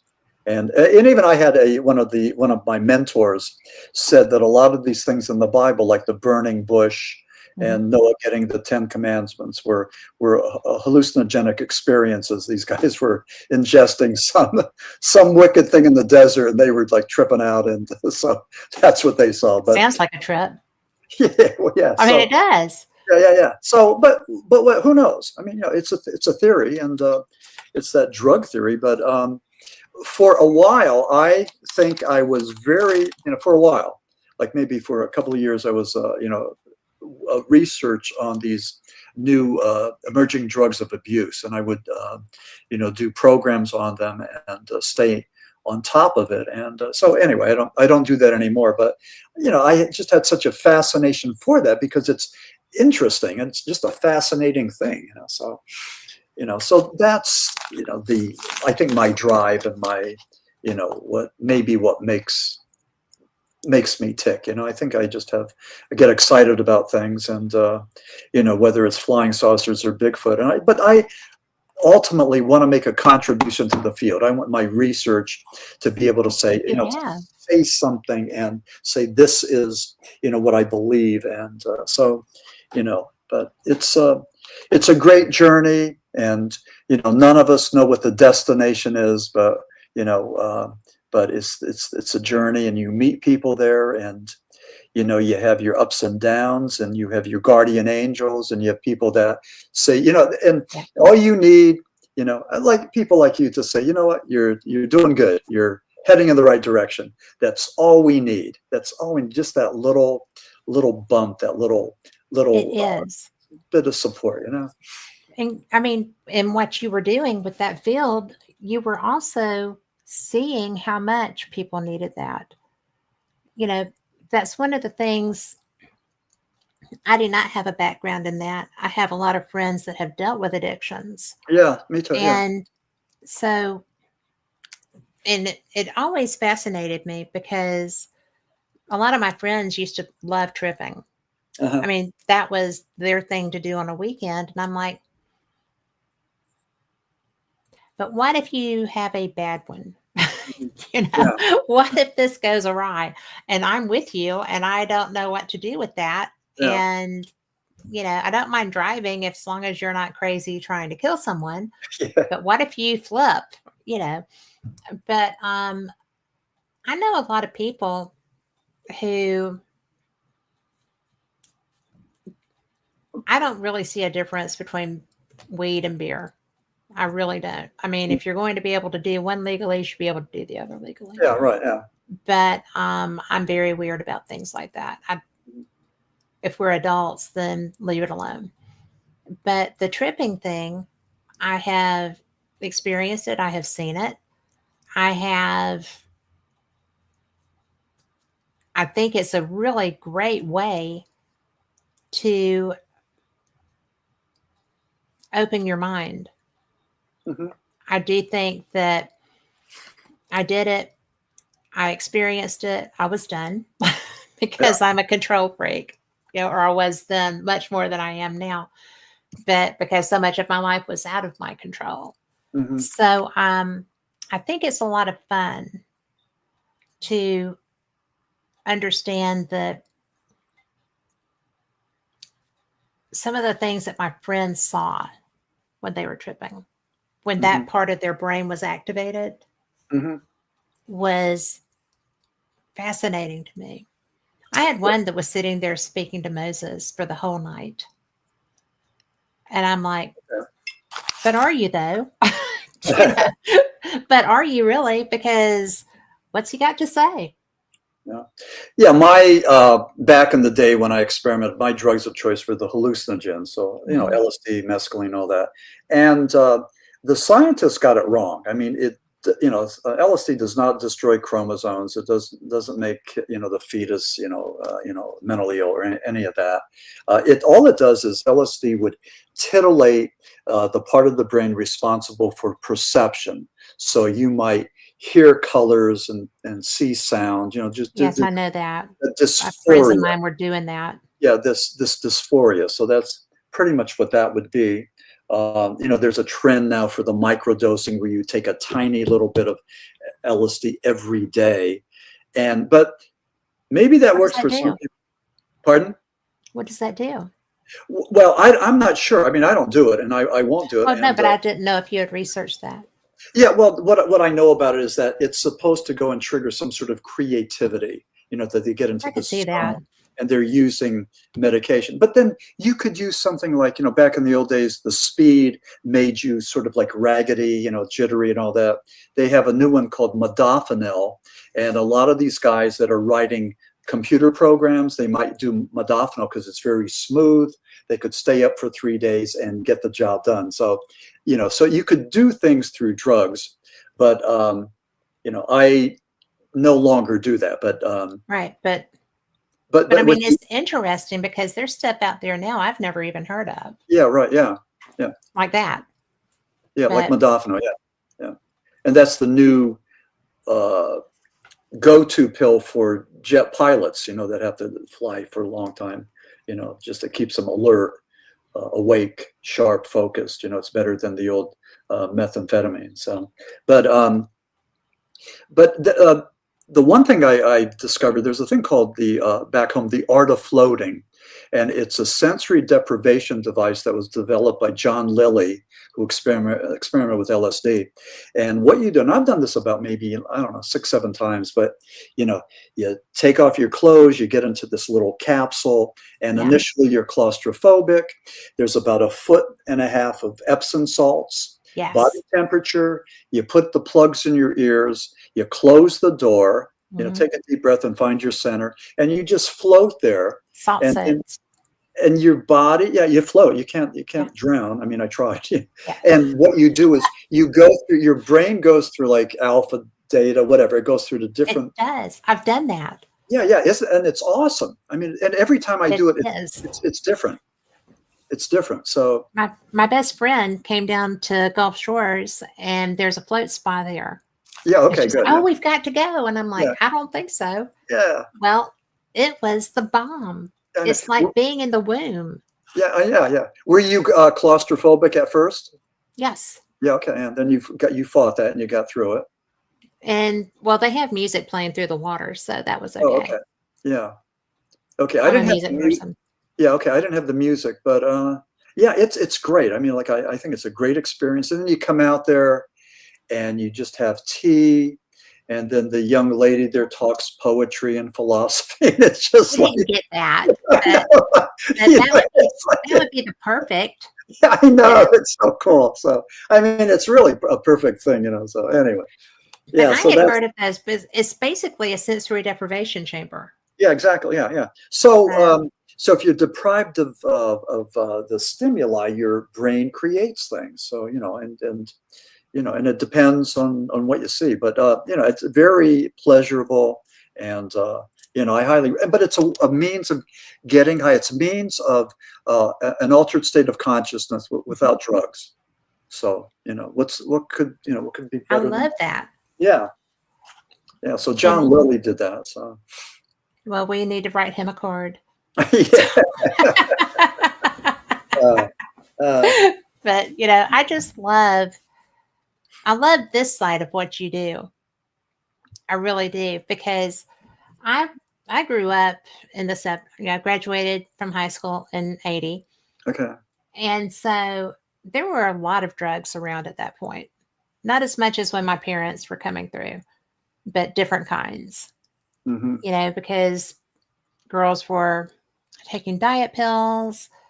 Um, Weed was all the rage. They actually had smoking areas in my school, so we could, smoke cigarettes if that's what you did, and Oh people wow. always were passing a joint if that's what you did. But Yeah. nobody, they would get in trouble. But if you were smoking a cigarette, you wouldn't get in trouble. Hmm. But it was just so bizarre to me that I now it's weird because I did not like marijuana, because I was in a difficult home environment, and when I would be around that, it would make me relax, and then I felt vulnerable. So I Hmm. was just like, no, can't do that.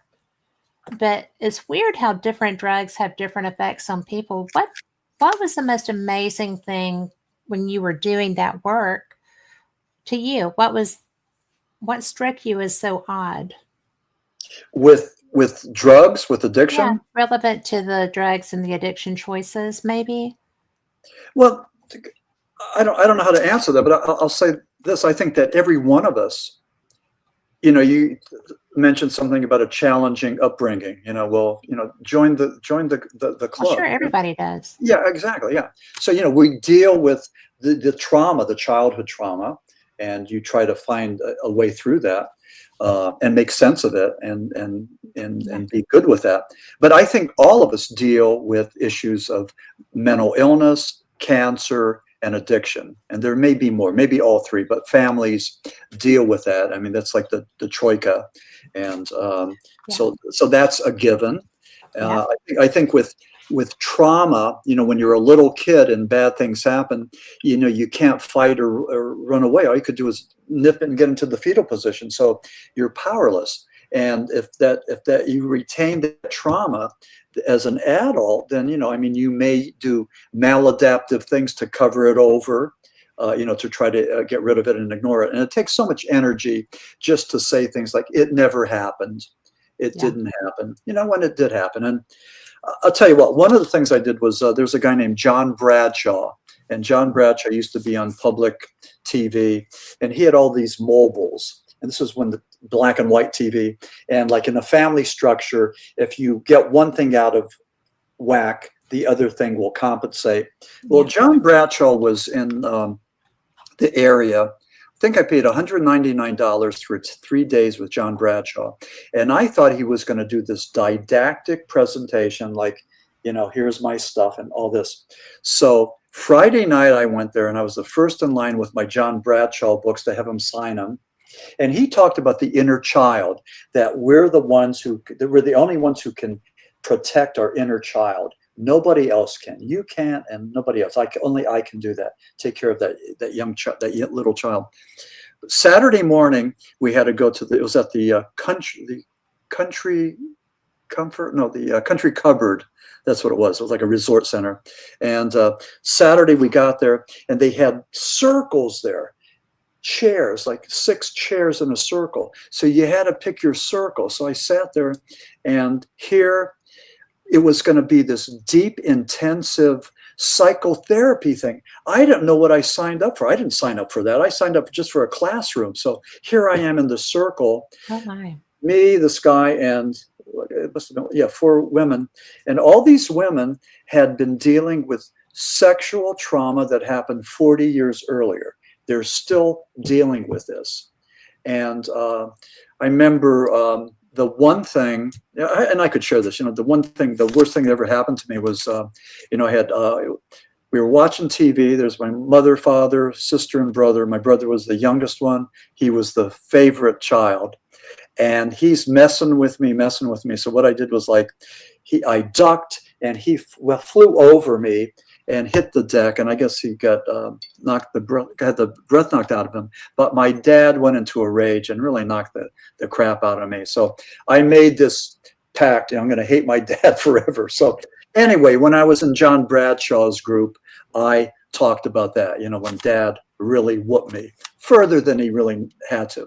Well, anyway, there's this one guy there from Virginia, and I'm waiting for him to tell his story. And it's at Christmas time, and he's there with his family, and his brother's picking on him, and yada, yada. He had nothing. He ripped off my story. I mean, he was so vacant, so empty, so incomplete that he plagiarized my story. And these were, so anyway, John Bradshaw was there. And so we were supposed to go and feed back the narrative so that you would tell me what I just said, so that I realized that you heard me and you heard clearly. So this is what happened. But anyway, that was the dynamic.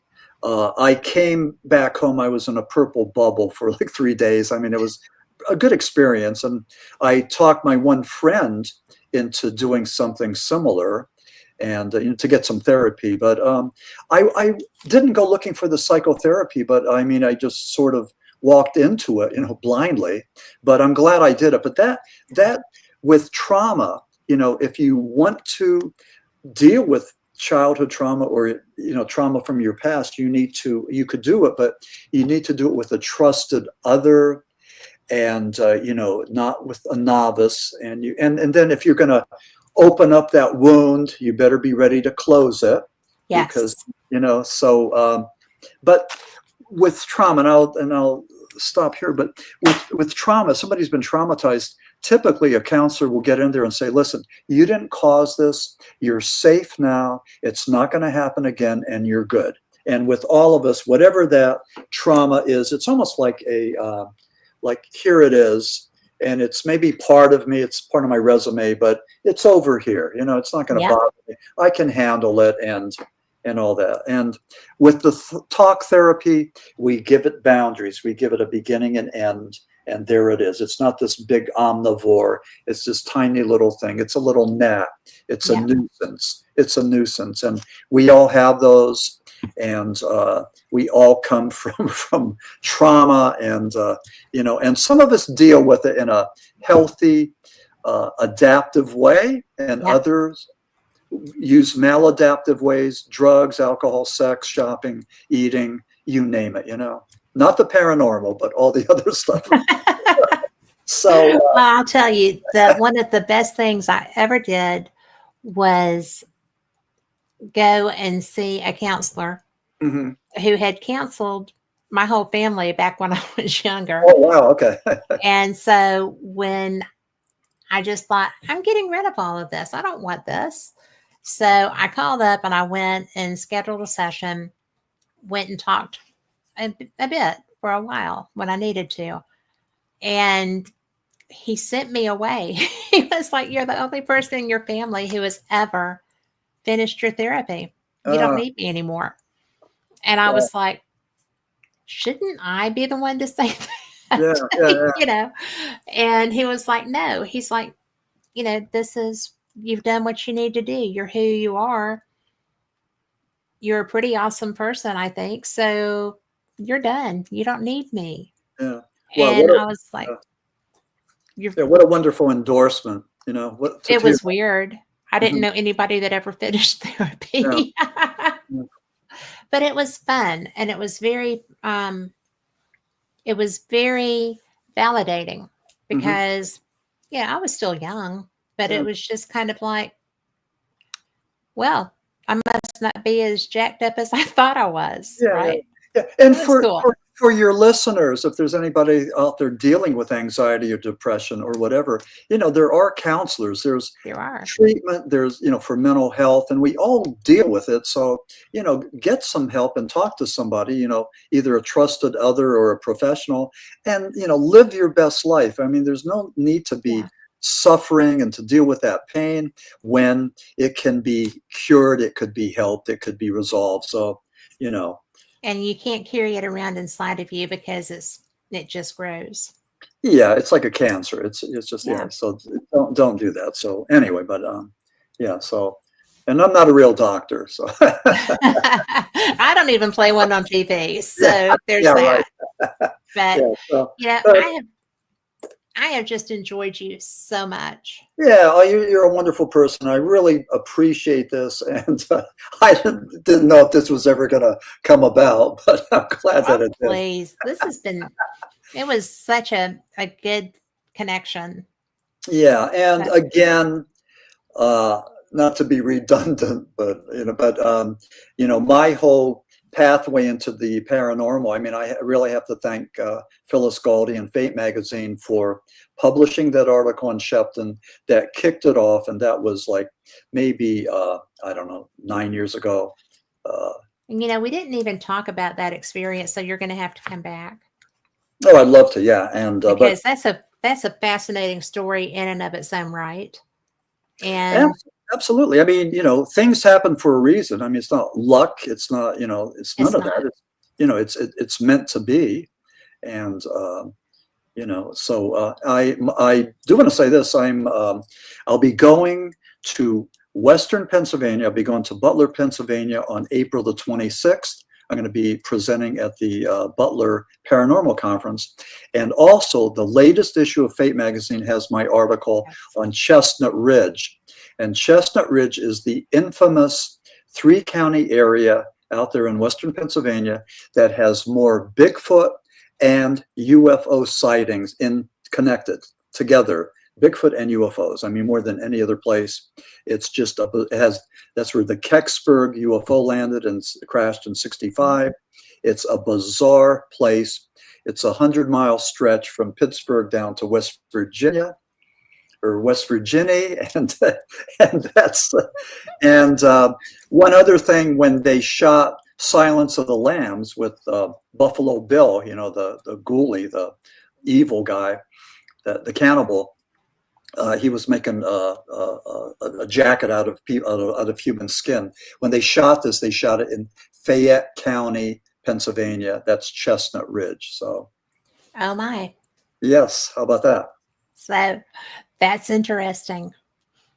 Well, we are out of time, but I sure do appreciate you being here. And I'm going to be in that edition of Fate also with my friend Rick McCollum. We Oh, read good. an article about something that happened in Scotland. So that's going to be a great edition. I can't wait to read yours. Yeah, very good. And when is that coming out? That's close, right? It's close. I'm Okay. not sure. I believe it's gone to the publisher Okay, good. or Okay. the printer. The I know print- it's either being edited or it's already gone. So Okay, we're good. due for it to come out. Yeah, very good. Okay. Okay. Yes. Well, Kat, thank you so much. I mean, this is a great show, and I really Thank appreciate you. it. I'm very grateful to have been on the show, and I hope your listeners enjoyed our chat. So. I'm sure they did. And for everyone listening, thank you so much. And yeah, we will be back next week, same cat time, same cat channel. And again, that new episode edition of Fate magazine is going to be coming out before we know it. And I will let you know. If you see me at an event this summer, I will have some with me. Come get some. But thank you again. Namaste. Be blessed and have a great week. Good night. Namaste.